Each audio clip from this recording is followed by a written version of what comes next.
Gönlümün bahar gülü Muhammed. Bütün duamızdan diledik seni. Gönlümün baharı gülü Muhammed. Gönlümün baharı gülü Muhammed. Çaresiz kalmışım, çaresiz sensin. Yanık gönüllerin pınarı sensin.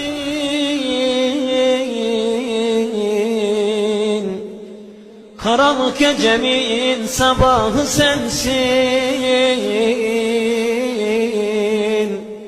Gönlümün ışığı nuru Muhammed.